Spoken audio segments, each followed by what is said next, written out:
ಎಲ್ಲರಿಗೂ ನಮಸ್ಕಾರ. ನೀವು ಕೇಳ್ತಾ ಇರೋದು ರೇಡಿಯೋ ಶಿವಮೊಗ್ಗ 90.8 FM ಸಮುದಾಯ ಬಾನುಲಿ. ಭರವಸೆಗಾಗಿ ಭವಿಷ್ಯಕ್ಕಾಗಿ ನಮ್ಮ ಬಾನುಲಿ. ಇದು ವಚನ ವಿಹಾರ ಕಾರ್ಯಕ್ರಮ. ನಾನು ಪವಿತ್ರ ದಿನೇಶ್. ವಚನ ಸಾಹಿತ್ಯ ನಮ್ಮ ಹಿರಿಯರು, ನಮ್ಮ ಶಿವಶರಣರು ಆಡಿದಂತಹ ವಿಚಾರಧಾರೆಗಳನ್ನೆಲ್ಲ ಸಮಗ್ರವಾಗಿ ವಚನ ಸಾಹಿತ್ಯ ಅಂತ ಹೇಳ್ಬೋದು. ಹಾಗೆ ಅವರು ತಮ್ಮ ಅನುಭವದ ಮಾತುಗಳನ್ನ, ಹಾಗೆ ನುಡಿದಂತೆ ನಡೆದಿರುವಂತಹ ರೀತಿ ನೀತಿ ಇರ್ಬೋದು, ಹಾಗೆ ತಮ್ಮ ಜೀವನದ ಅನುಭವಗಳನ್ನ ವಚನಗಳ ಮೂಲಕ ಹೇಳ್ತಾ ಹೋಗಿರುವ ಸಾಕಷ್ಟು ಉದಾಹರಣೆಗಳನ್ನ, ವಚನಗಳನ್ನ ನಾವು ಇದುವರೆಗೆ ವಚನ ವಿಹಾರ ಕಾರ್ಯಕ್ರಮದಲ್ಲಿ ಕೇಳಿದೀವಿ. ಅದೇ ರೀತಿ ವಚನಗಳಲ್ಲಿ ಬರುವಂತಹ ಅಷ್ಟಾವರಣಗಳ ಕುರಿತಾಗಿ ಕೂಡ ನಮ್ಮ ಹಿಂದಿನ ಸಂಚಿಕೆಯಲ್ಲಿ ಕೇಳಿದ್ವಿ. ಅಷ್ಟಾವರಣದಲ್ಲಿ ಬರುವಂತಹ ಗುರು, ಲಿಂಗ, ಜಂಗಮ ತತ್ವದ ಕುರಿತು ಸಾಕಷ್ಟು ವಿಚಾರಗಳನ್ನ ತಿಪ್ಟೂರಿನ ಶರಣ ಸಾಹಿತ್ಯ ಪರಿಷತ್ತಿನ ಅಧ್ಯಕ್ಷರಾದಂತಹ KM ಪರಮೇಶ್ವರಯ್ಯ ಸರ್ ಅವರು ಮಾಹಿತಿಯನ್ನ ಹೇಳಿದ್ರು. ಇವತ್ತು ಅಷ್ಟಾವರಣದಲ್ಲಿ ಬರುವಂತಹ ಯಾವ ತತ್ವದ ಕುರಿತು ಮಾಹಿತಿ ಹೇಳ್ತಾರೆ ಅಂತ ಕೇಳೋಣ. ಸರ್ ನಮಸ್ತೆ, ಕಾರ್ಯಕ್ರಮಕ್ಕೆ ಸ್ವಾಗತ. ಮೇಡಮ್ ನಮಸ್ಕಾರ.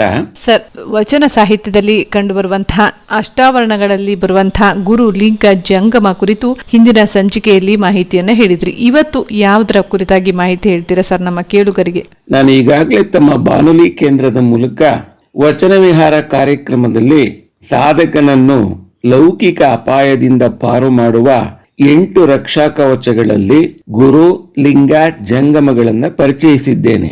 ಇಂದು ನಾನು ಪರಿಚಯಿಸಲಿರುವುದು ವಿಭೂತಿ ಅಥವಾ ಭಸ್ಮ.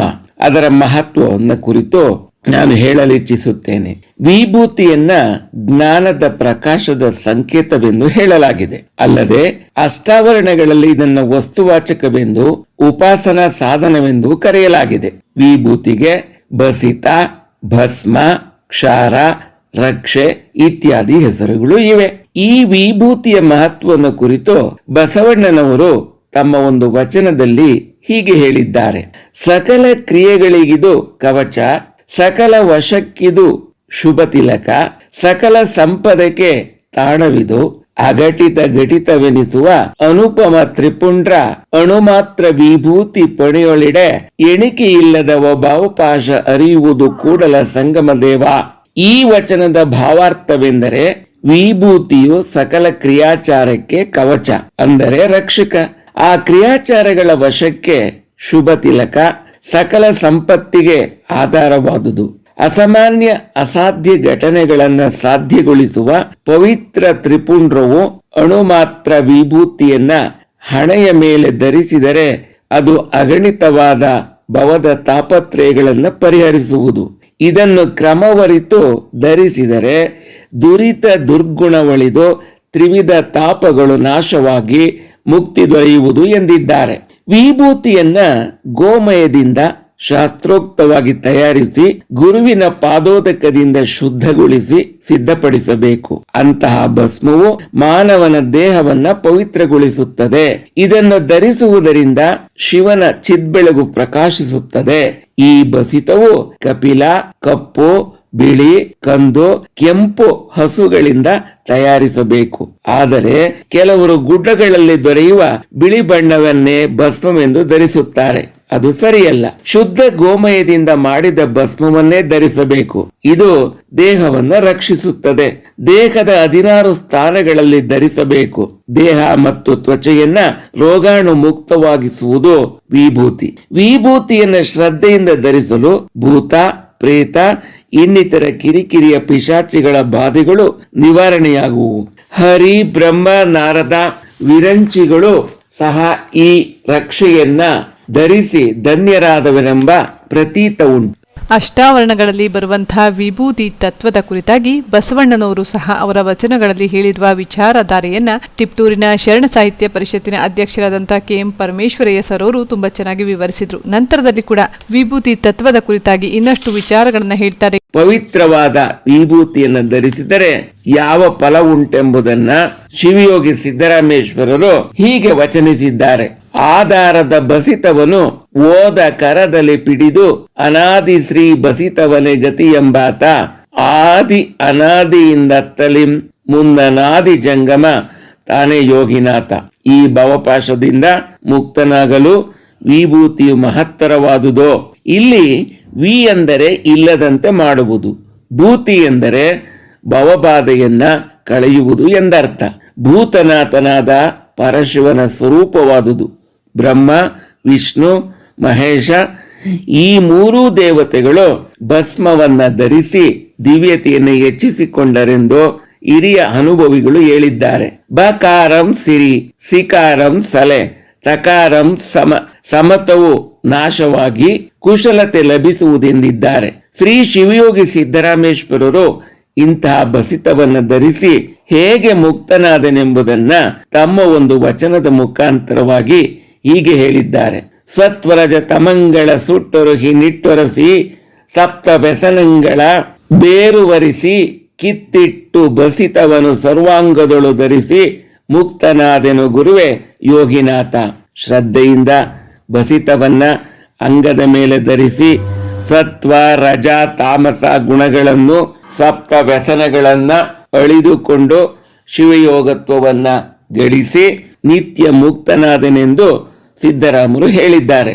ಅಂಗದ ಮೇಲೆ ಧರಿಸುವುದಕ್ಕೆ ಸೋಪಾಧಿಕವೆಂದು, ಅಂತರಂಗದ ಪರಿಶುದ್ಧೆಗಾಗಿ ಸುಜ್ಞಾನ ಕ್ರಿಯಾಬದ್ಧವಾಗುವುದು ನಿರುಪಾಧಿಕ ಭಸ್ಮವೆಂದು ಪರತತ್ವಾನುಭವಿಗಳು ಗುರುತಿಸಿರುವುದುಂಟು. ಒಟ್ಟಿನಲ್ಲಿ ಲೌಕಿಕರಿರಲಿ, ಪಾರಮಾರ್ಥಿಗಳಿರಲಿ, ಸಂಸಾರಿಗಳಿರಲಿ, ಸನ್ಯಾಸಿಗಳಿರಲಿ ಸರ್ವರು ಬಸಿತವನ್ನ ಧರಿಸಬೇಕೋ. ಲಿಂಗ ತತ್ವಿಗಳಿಗಂತೂ ವಿಭೂತಿ ಧಾರಣೆ ಪ್ರಪ್ರಥಮ ಸತ್ಕ್ರಿಯೆಯಾಗಿದೆ. ಶಿವಭಕ್ತರೆಲ್ಲರೂ ವಿಭೂತಿಯನ್ನು ಕಡ್ಡಾಯವಾಗಿ ಧರಿಸಬೇಕು. ಆದ್ದರಿಂದಲೇ ಬಸವಣ್ಣನವರು ಈ ಕೆಳಗಿನ ವಚನದಲ್ಲಿ ಹೀಗೆ ಹೇಳಿದ್ದಾರೆ.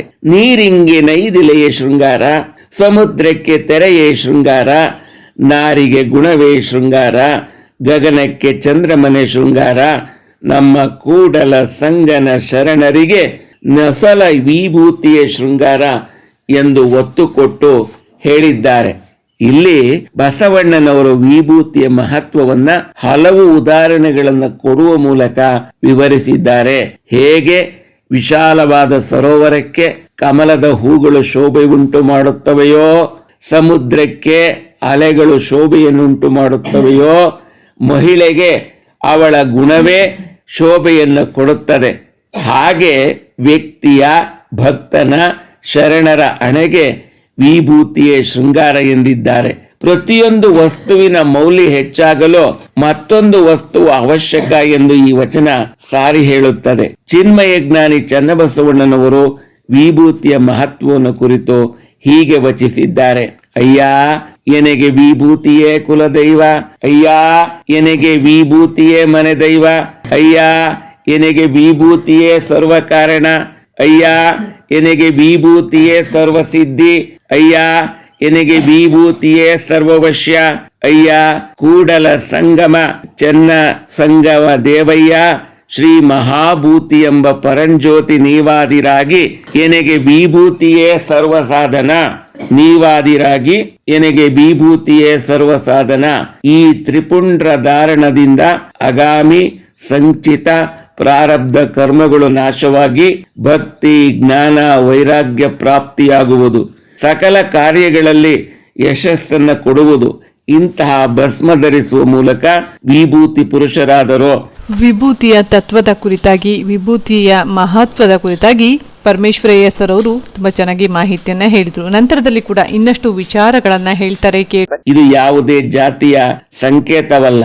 ತ್ರಿಯಂಬಕಂ ಉಜಾಮಹೆ ಸಾಂಗದಿಂ ಪುಷ್ಟಿವರ್ಧನಂ ಊರ್ವಾರುಮೀವ ಬಂಧನಾಥ ಮೃತ್ಯೋರ್ವೋಯ ಮಾಮೃತಾತ್. ಈ ಮಂತ್ರವು ಋಗ್ವೇದದ 7ನೆಯ ಮಂಡಲದಲ್ಲಿದೆ. ಈ ಮಂತ್ರ ಕರ್ಮ ವಶಿಷ್ಠ ಮಹರ್ಷಿಗಳು ವಿಭೂತಿಯ 3 ರೇಖೆಗಳ ಪರಮಾರ್ಥವೇನೆಂದರೆ ಪರಮಾತ್ಮ ಸತ್ಯವೆಂದು ಒಂದು ರೇಖಾ, ಜೀವಾತ್ಮ ಸತ್ಯವೆಂದು ಮತ್ತೊಂದು ರೇಖಾ, ಜಗತ್ತು ಸತ್ಯವೆಂದು ಒಂದು ರೇಖಾ. ಈ 3 ರೇಖೆಗಳ ಮೂಲ ಸತ್ಯವಿದು. ನವಶ್ ಭಸ್ಮ ಜ್ಯೋತಿಹಿ ಎಂಬ ಜಾಬಾಲಿಯ ಕೃತಿಯಲ್ಲಿ ಪರಶಿವನನ್ನ ಭಸ್ಮ ಜ್ಯೋತಿ ಎಂದು ಪ್ರತಿಪಾದಿಸಿದೆ. ಇಂತಹ ಪರಶಿವನನ್ನ ಅಂತರಂಗದಲ್ಲಿ ಚಿಂತಿಸುವುದೇ ನಿರುಪಾಧಿಕ ಭಸ್ಮಧಾರಣ. ನಂದ, ಭದ್ರ, ಸುರಭಿ, ಸುಮನ ಮತ್ತು ಸುಶೀಲ ಎಂಬ ಪಂಚಗೋವುಗಳ ಗೋಮಯದಿಂದ ತಯಾರಿಸಲ್ಪಟ್ಟ ಭಸ್ಮಕ್ಕೆ ಸೋಪಾಧಿಕ ಭಸ್ಮ ಎಂದು ಕರೆಯುವರೋ? ವಿಭೂತಿಯನ್ನ ಏಕೆ 3 ಎಳೆಯಾಗಿ ಹಣೆಗೆ ಧರಿಸಬೇಕು?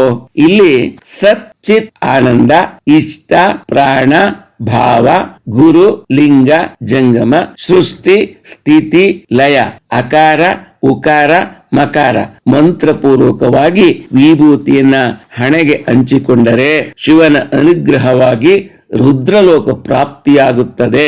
ವಿಭೂತಿಯ ದರ್ಶನ ಮಾತ್ರದಿಂದಲೇ ಪಾಪಗಳು ಪರಿಹಾರವಾಗುತ್ತವೆ.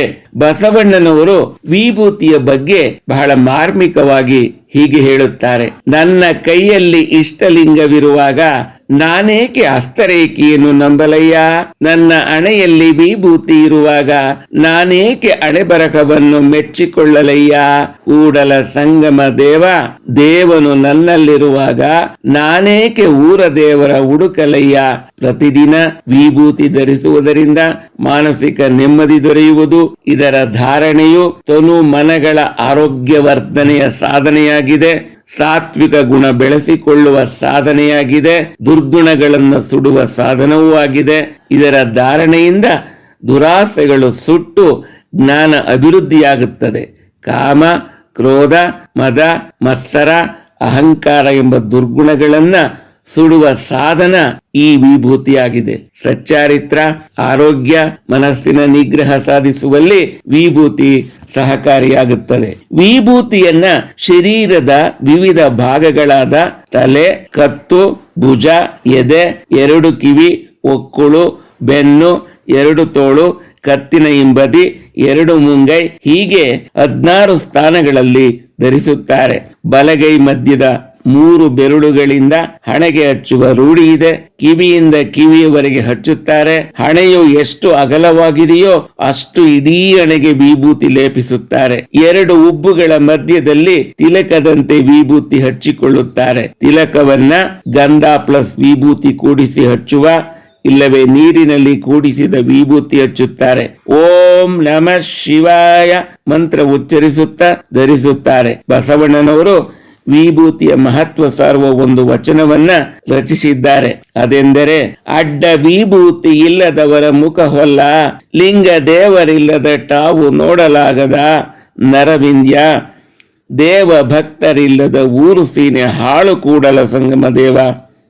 ವಿಭೂತಿ ದೇಹದ ದೇಹಭಾವವನ್ನು ತೋರಿಸುವುದಲ್ಲದೆ ಅದಕ್ಕೆ ಪಾವಿತ್ರತೆ ನೀಡಿ ಅಕ್ರಮಗಳನ್ನ ಮಾಡುವುದು ತಡೆಯುತ್ತದೆ. ಇದು ಚರ್ಮ ರೋಗಕ್ಕೆ ದಿವ್ಯೌಷಧ.